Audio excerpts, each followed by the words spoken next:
So this happened. Yo, my name is AJ, and if you love thinking deeper about movies, TV, and anime, you're in the right place. Okay, so it's official. Marvel has just announced the cast of Avengers Doomsday with a little help from none other than Robert Downey Jr. himself, aka Dr. Doom.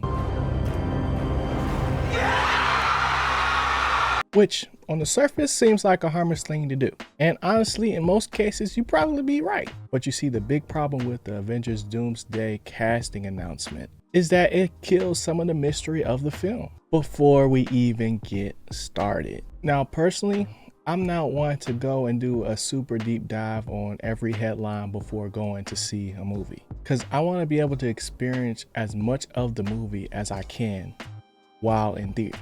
Usually I just watch like the first trailer and that's really it. And I talk about it all the time in my reviews that the movie trailer ratio can make or break a movie. Granted, the announcement that we're talking about today is really just a list of names, but by releasing it so early, it steals a little bit of the magic of the moment for me. I think Tyler, the creator, said it best when he said this. Everyone wants to know something. Everyone wants a leak.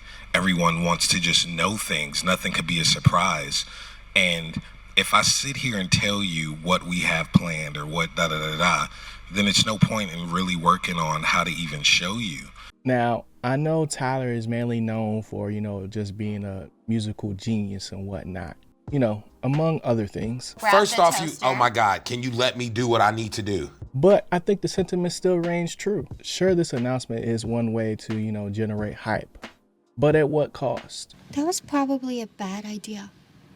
What have we done? Now, if you're still watching at this point and want to see more videos like this, check out the bonus video playlist here on my channel and watch my Robert Downey Jr. Doom review. What's funny is my opinion on these types of announcements is pretty consistent, because to me, these announcements are more than buzzworthy moments. They're like puzzle pieces that should honestly just be left in the box until it's time to open up Marvel's next masterpiece. I'm gonna do you puzzle. Especially if that masterpiece requires a tad bit of secrecy. Because if we're being honest here, and to be clear, we are, back in the day, the MCU had so much motion that they were able to operate from a place of under-promising while consistently over-delivering, unlike nowadays. This usually works. Well, performance issues, it's not uncommon. 1 out of 5. The thing that made the MCU so goated back in the day wasn't just the big names or the visual effects budget, even though both of those things do help out a lot when it comes to, box office sales. At least that's what they'll have you believe. But no, that's not what made the MCU special. What made the MCU special was the connectivity of it, because every movie mattered and every cameo mattered. Sorry, what now? We don't know that guy.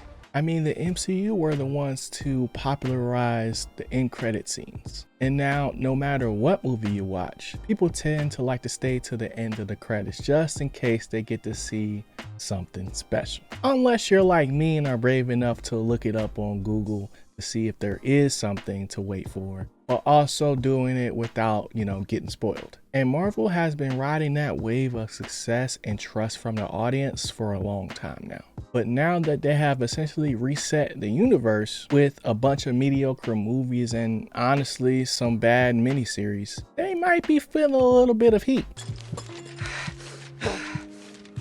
Ever since Endgame, pretty much, they've been operating from a place of, over-promising and under-delivering.